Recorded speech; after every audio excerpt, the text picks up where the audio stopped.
It's all about perspective, ladies and gentlemen. That's what it all boils down to all of the time. If you are a slave owner, if you were back in the antebellum South in the United States of America and you were a slave owner, there is nothing that anybody could tell you, nothing anybody could do, nothing anybody could show you, nothing anybody could do whatsoever to enroll you into the possibility that the slaves that you owned and took advantage of were humans, that they actually had souls, that they were actually people no different than you, just a different skin tone. Such is the mind of the slave owner. Well, it is impossible to teach a conventional medical doctor that anything outside of conventional medical treatments for any disease, including cancer, colon cancer especially, which we're going to talk about today, are worthwhile. Because to them, in their methodology, if they weren't taught it in medical school, it's not valid. It's just not valid. It's their way or the highway. They represent the perihelion, the epitome of all things having to do with the advancement of the scientific medical method, and everybody else is, quite frankly, a back of the seat, back of the bus, substandard quack with dangerous and ineffective training. Such is the mindset of the MD, which begs the question, what costs $30,000 and doesn't work? I'll tell you what costs $30,000 and doesn't work. It's the same thing that's projected to cost $14 billion in Medicare payments by 2020. $14 billion in Medicare payments by 2020. The answer is, survey says, ladies and gentlemen, colon cancer treatment. If you're watching the live stream, which I encourage you to do, which I encourage you to do right now, the drgliddenshow.tv. Check it out, the drgliddenshow.tv. I'm going to show you the statistics for cancer survival, colon cancer, specifically colon cancer survivorship. After the first half of a year, generally in the population of the United States, only 67% of the people who started treatment are alive, which means the treatment is 33% ineffective.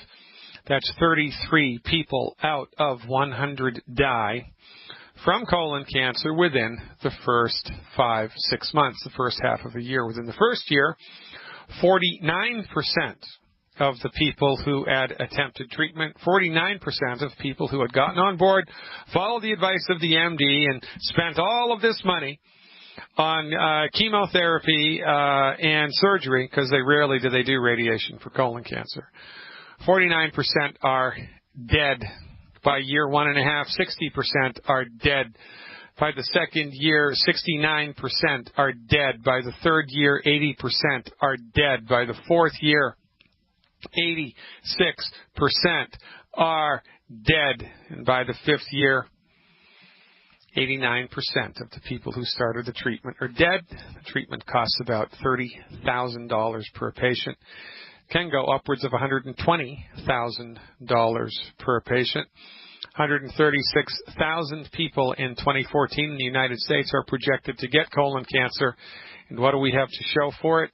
An unbelievably inexpensive treatment program that produces unbelievably poor results. Unbelievably poor results, but it's good to be king. This from Medscape Multi-Specialty. This was published 5 years ago. November 11th, 2008. The cost of treating colorectal cancer has skyrocketed over the past 5 years or so. And the cost of new agents and new programs have risen 340%. 340%. The study found a wide variation in the way that colorectal cancer is being treated across the United States, resulting in huge differences in costs. The total cost just of chemotherapy to treat colon cancer may differ by as much as $37,000 per patient, depending on the program. So, what's happening here is that the MDs are seeing, they're experiencing a rise in the market share because they're seeing an inroad here. Colon cancer isn't being fixed. Just as many people now, if not more, are getting colon cancer than they ever did. Colon cancer now is the fourth leading cause of death. Fourth leading cause of death in the United States. Fourth leading cause of death. First cause of death, MD-directed medical treatments. MD-directed medical treatments. MD-directed medical treatments are the leading cause of death. Colon cancer, the fourth leading cause of death in the United States. And the MDs are seeing and experiencing and enjoying, rise in the market share because they are the only ones that own the show. They're the only people that can treat cancer. It's illegal to treat cancer in the United States unless you're an MD. You can't treat cancer unless you're an MD. You can't do it. You can't do it. It's illegal. Chiropractor tries to treat cancer, they get thrown in jail. Acupuncturist tries to treat cancer, they get thrown in jail. Naturopath tries to treat cancer in most states, they get thrown in jail. We don't have a free medical market. And so the MDs see that their treatments are ineffective at cancer. So, we got to come up with a new one, the next greatest and best one, and it's going to be 10 times, or quite frankly, according to this report, published 5 years ago, 340 times as expensive as in previous years. 340% rise for a treatment which delivers unbelievably poor results. And yet, if you ask an MD oncologist about this, they will tell you with a straight face, because they've drunk the Kool-Aid, they drink the Kool-Aid every day, quite frankly, that it's their way or the highway, and that a cure for cancer is right around the corner, and you just have to trust. You just have to trust them. Well, guess what? I don't trust them. Because nothing argues better than numbers. Nothing argues better than numbers.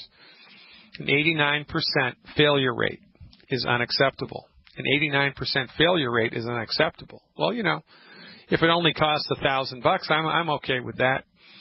If you let other people into the fray, if you let other people into the melee, if you let other people on to the bus, then, I'd be okay, because we'd have a free medical market and the patient could gravitate towards whatever therapy they felt like gravitating towards.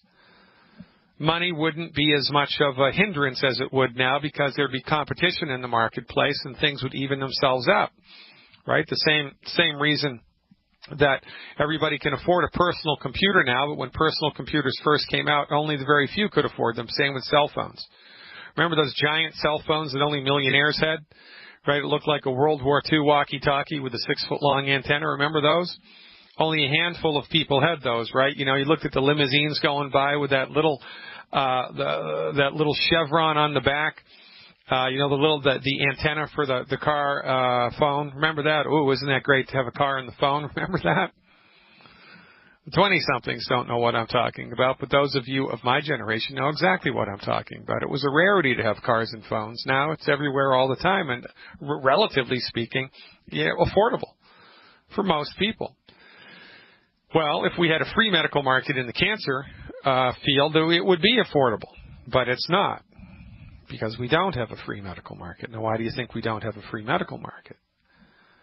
Because the MDs know that if we did have a free medical market, within 2, 3, 4, 5 years, they'd be out of a job.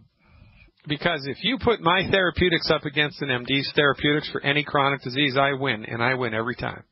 Every single freaking time. If you put my therapeutics up against an MD's therapeutics for acute traumatic disease, I fail and they win every time. Because that's their domain. Trauma care, pulling bullets out of arms, stitching wounds up, fixing broken bones, removing lacerated organs, right? Removing shrapnel, stuff like this. This is what they do, and they do extremely well. But when they treat chronic disease, man, they're horrible at it. And the only reason they're able to continue to do it is because they own the monopoly. It's good to be the king. So, colon cancer rates are escalating. There's no cure for cancer, no cure for colon cancer. The average treatment, $30,000 per patient. That's just a Medicare treatment, by the way. That's just Medicare payments. It's a gigantic industry in the United States, $30 billion a year. $30 billion a year. That's a lot of zeros. And they always pitch this to you as the cost of the treatment. Oh, the burden of the cancer treatment on the economy. Well, last time I checked, if money's leaving somebody's pocket, it's going into somebody else's. So why don't you ever see the headline, hospitals make record profits in colon cancer treatment? Why don't you ever see that headline? Why don't you ever see pharmaceutical companies had a banner quarter in 2014? This third quarter of 2014 showed record profits for colon cancer management because it's not a cure and it's not a treatment. You never see it pitched to you like that because the people in the monopoly don't want you to start thinking, they don't want you to start thinking about it.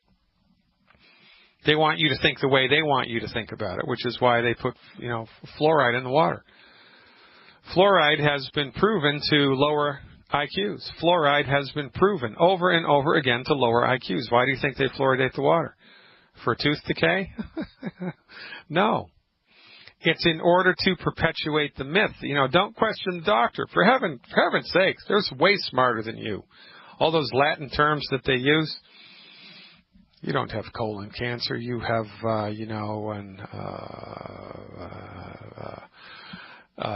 steatoma and whatever. Carcinoma in situ. Yeah, that's what it is. You have an adenoma, carcinomatous adenoma. You have a carcinogenic polyp. That's what you have. Yeah, thanks a lot, Doc. You're just a freaking rocket science, a true humanitarian. What are you going to go back and have your slave fix you a gin and tonic at 5 o'clock while you're bootstrapping me?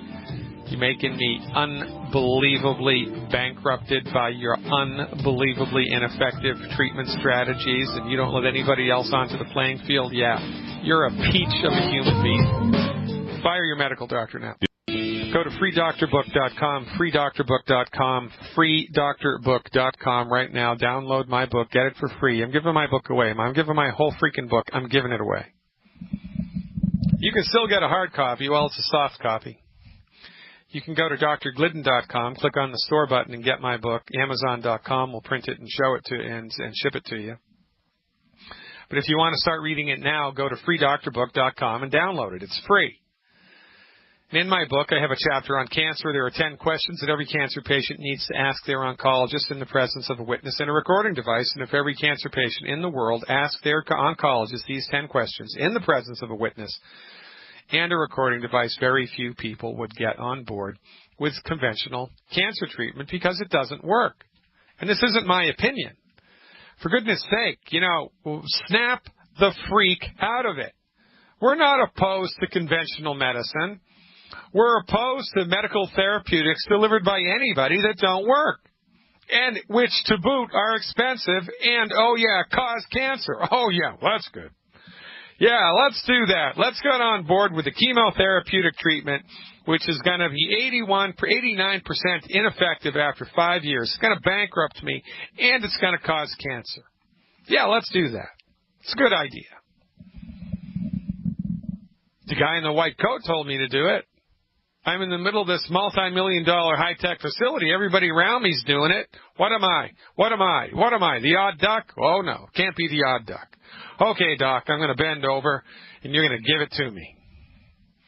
And that's what happens every day in not just the United States of America, but all around the world, simply because people are afraid of their doctor. They've put too much trust in their doctor, and the freaking doctor, any human being could fake it. They could put a white coat on, strap a stethoscope around their neck, steal an ID badge, and walk into the ward of the hospital and tell some poor patient, a brand new therapy, you have to go to the roof of the building and jump off.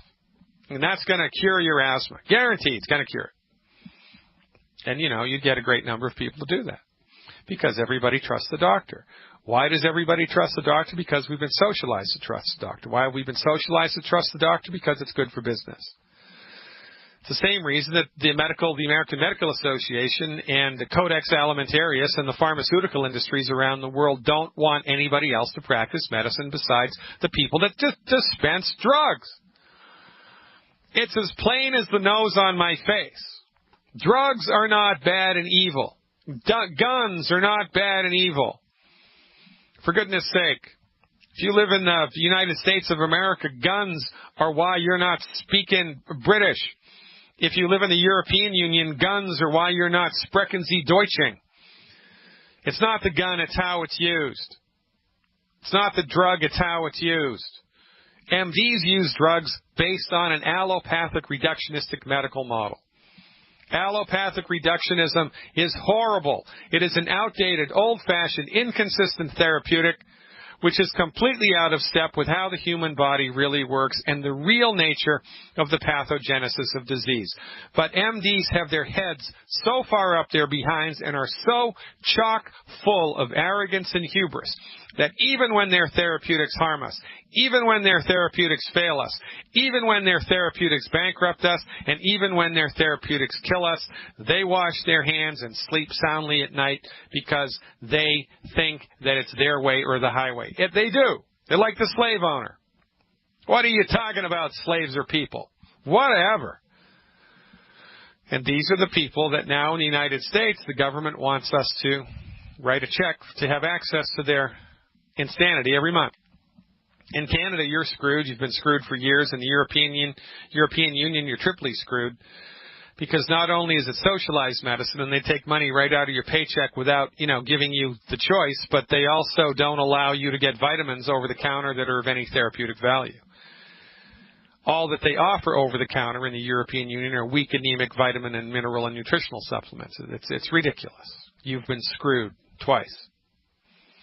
But this is the state of the world that we're in right now. And if you're not angry, ladies and gentlemen, there is a place for righteous anger, right? I mean, didn't Christ upset the tables and the money lenders at the temple? I mean, is that okay to be righteously indignant? I think that it is. There's a time and a place for it. This is the time and this is the place. I want everybody listening to this show to write a letter to whoever is in charge of medicine in your state, the delivery of medicine in your state. I want a congressional investigation. I want the Attorney General of my state to investigate corruption at the pharmaceutical level and why we don't have a level playing field of medicine in the United States. I want to know why I have to pay through the nose for cancer treatments that don't work and why you don't allow any other medical professional to treat cancer. Inquiring minds want to know. Everybody got on the ark. More's the pity. How many people are going to have to die before we collectively snap out of it? How many people are going to have to die before we collectively snap out of it? This is the question that I want to know. These are the answers I need to know. Let's go to Chicago and talk to Belinda. Hey, Belinda, thanks for the phone call. You are live. Hi, how are you? No, I'm good, Belinda. Appreciate your asking. God willing, I'll get better. How can I help?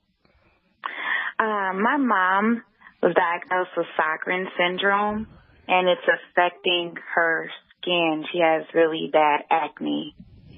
And they gave her some cream that just made it worse. She's wondering if maybe it's something that she's eating. Is there something she can do to help make things better? Yeah, get a lawyer and, tell the doctors that prescribed the cream. She's going to sue them because she went to see them. She's been paying medical insurance premiums her entire life. She put her trust in the doctors. She went to see the doctors with a pretty serious condition. The doctors gave her a skin cream that made it worse. And now she should get compensation because, that's what I would do. I'd get a lawyer and I'd sue the sons of guns. That's what I would do on the side. Now, specifically Sjogren's, the last thing she needs to be worried about, quite frankly, is her skin and acne, because Sjogren's is in fact a big bad voodoo daddy. The MDs call Sjogren's an autoimmune disease, And, the white blood cells are attacking the moisture-producing glands in their body, so they all get all dried out, and a number of different things can happen. Again, we do not believe that autoimmunity is a correct approximation of the situation. I did a really good webinar that lines up the MD understanding of the autoimmune disease process. And the MDs, when they don't know what to do, when they have no idea what's going on, lump diseases into one of two categories.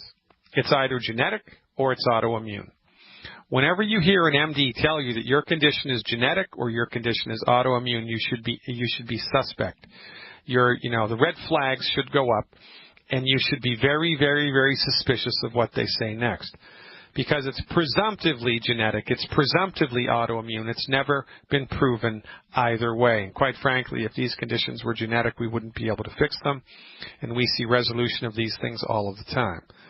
So I would encourage you, if you haven't already, Belinda, to go to my website, drglidden.com, become an insider.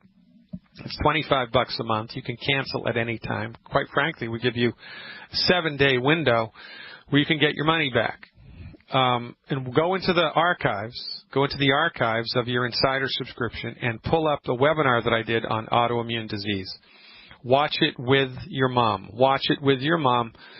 And perhaps the wool cloth will be pulled back from your eyes, and you'll be able to see this for what it really is. It's complete incompetence on the part of the MDs to characterize this as an autoimmune disease, right? It's kind of like a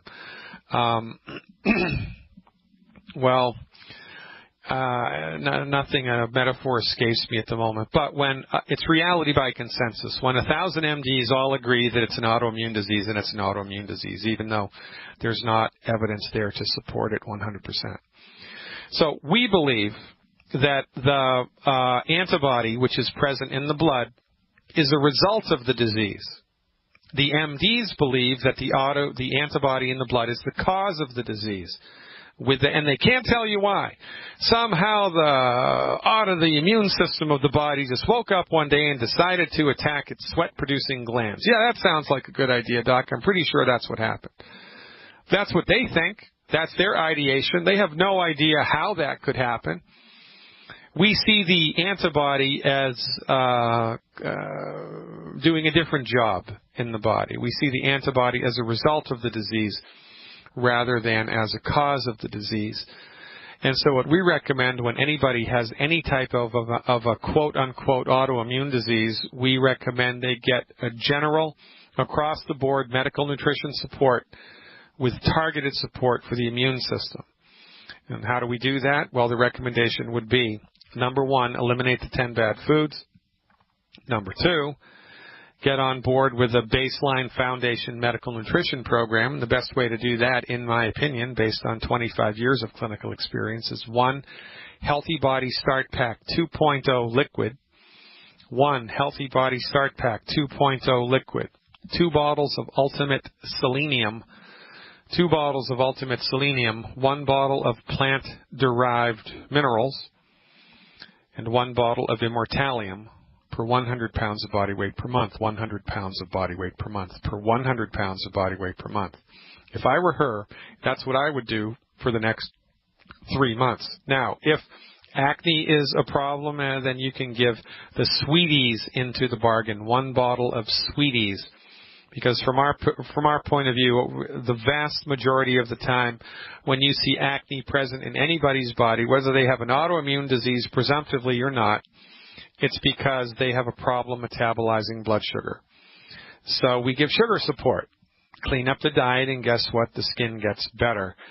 I would have your mother be very cautiously reserved in believing anything that comes out of the mouth of the MD regarding Sjogren's disease, because they just don't understand it. They have no idea what causes it. They have no idea how to cure it, and their treatment strategies are 100% developed at managing it.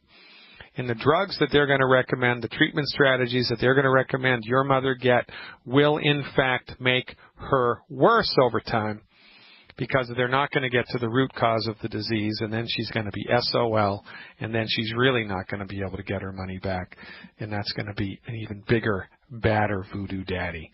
So become an insider, drglidden.com. Pull up the webinar that I did on autoimmune disease. Watch it with your mom and take the next step forward towards recovering your health, because the MDs will fail you every time. Oh, no, it's Shark and Bake. Trinidad. Trinidad is in the house. Lauren from Trinidad is calling. Hey, Lauren. Thanks for the call. You are live. Hi, good afternoon. It's called Bacon Shark, right? Bacon Shark. I always get that reversed. Bacon Shark, that's one of Trinidad's delicacy. Yeah, it's a delicacy. It's going to kill you, Lauren. Stay away from the Bacon Shark. By the way, I'll tell you. I'll get to you in just a second. I have to tell my listening audience, Bacon Shark is fried fish, ladies and gentlemen. It's fried fish, like fish and chips in the UK. Yes. It's a big deal in Trinidad, and, you know, it's going to kill everybody who eats it slowly. But you knew that, Lauren. How can I help? Hi. The problem is this, right? I had some problems with bleeding. And as a result of falling down, I fell down. I went to the doctor. I did pap smear. I did ultrasound. It came back showing that there was like some bulky stuff at the mouth of the cervix, like blood tissue. The bleeding stopped. It came back. It came back. And about 3 months ago, I went to a gynecologist, and he checked the cervix. He said the womb looked healthy, the cervix, everything looked healthy. But then he did a biopsy, and the biopsy said that I had cancer. Yeah. Immediately, he told me that he wanted me to go on radiation and chemotherapy. No, I didn't do that. Good girl. I came home and I went on a 21-day fast with vegetables and fruits only to cleanse the system, vegetable, fruits, and spring water to cleanse the system. I did that, and since I did the biopsy, there's a pain, like fire in my waist and my lower abdomen, really, really bad burning. I have to take painkillers at times to ease the pain because I can't work. I have to take painkillers, and the bleeding comes now and then, and the pain got really, really hot about a week ago, and I went Friday gone. I went to see another gynecologist. When he examined me with his spatula and he opened the vagina area, he saw like a mass, and he said the mass looked like pieces of growth piled up on each other. And he pressed my belly, and he just dug out a piece, right? And he told me also that he think I should do the radiation and chemotherapy immediately, because the mass looked like it's going to spread, and he don't think I should wait, and maybe by January or February I might be able to walk and stuff like that. And he also said to me that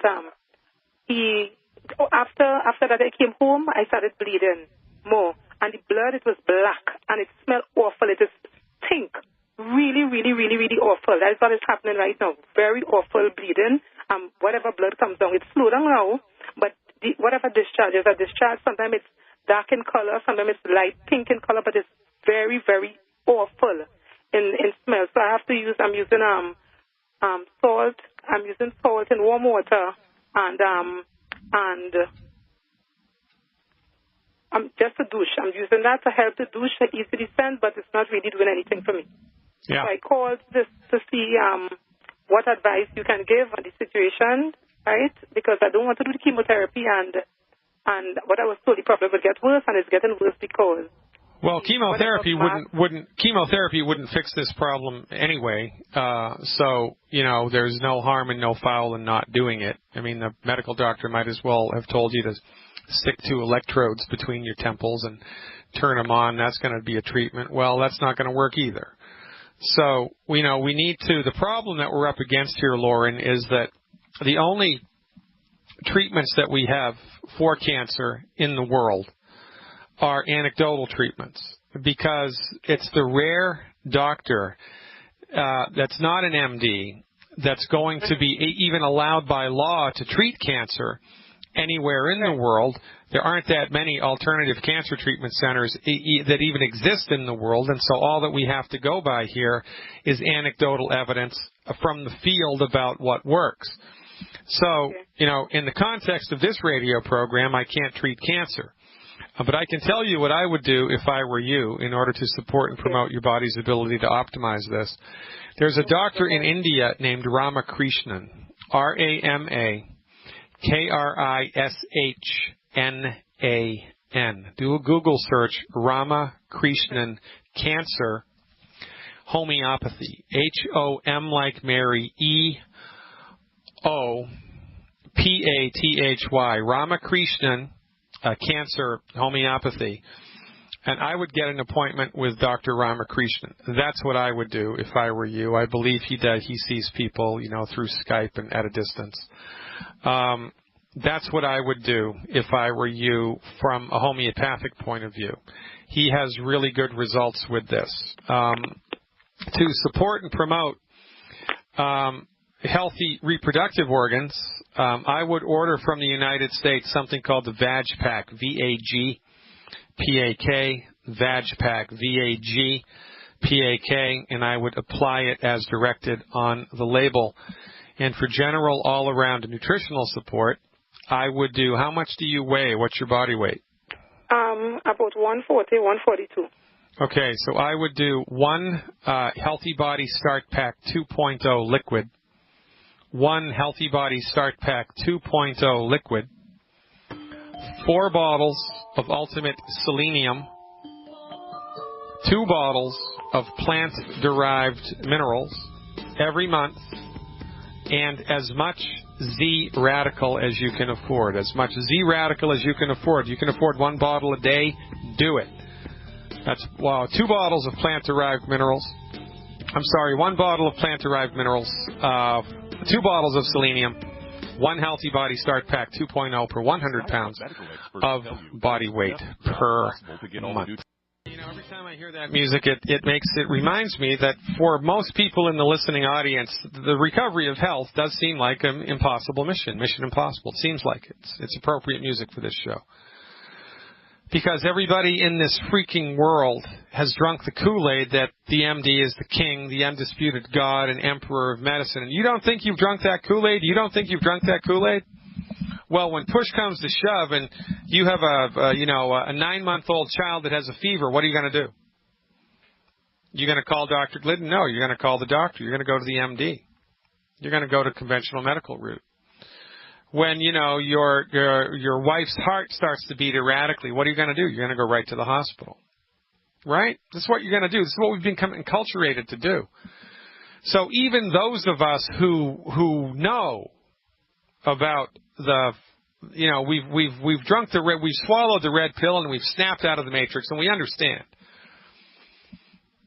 There are those of us that want to go back. We want to go back because we're scared.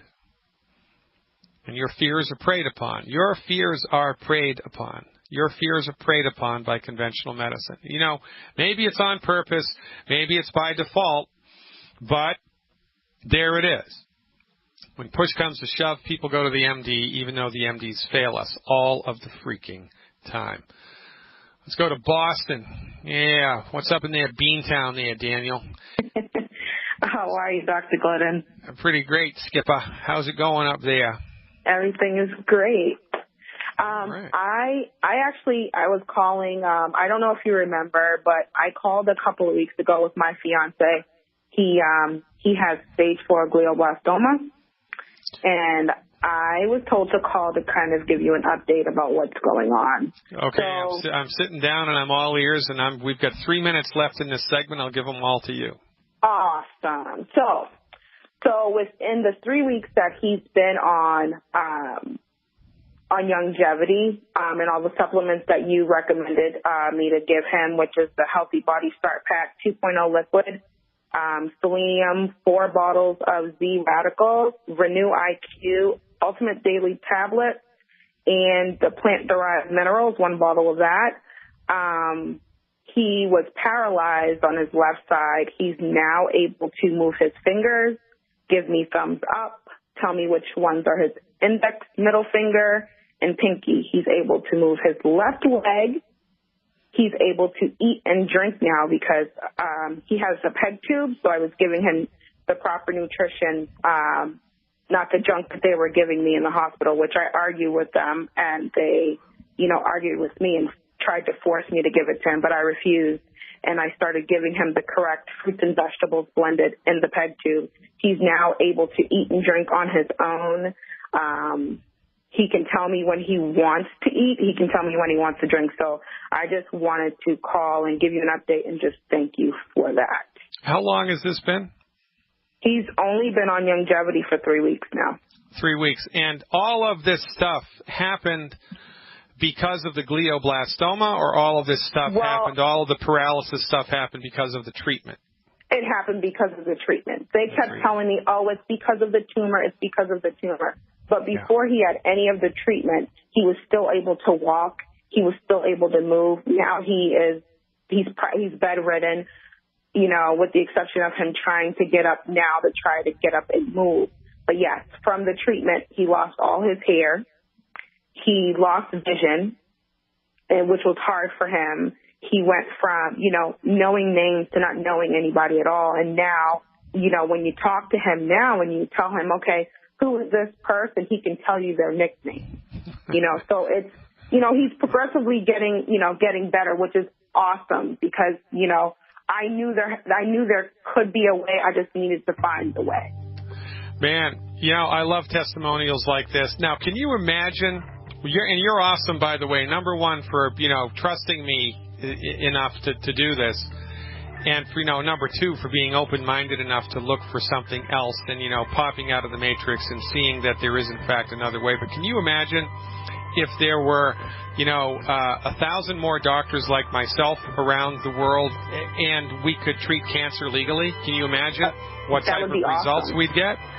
Yeah, you're darn right it would. You're an inspiration to everybody. Keep up the good work in Boston. God only knows your friends, family members, church members, and community members need you more than you know. Call me back every month with a report. I will look forward to it. Hour 2 coming up, folks. Stick around.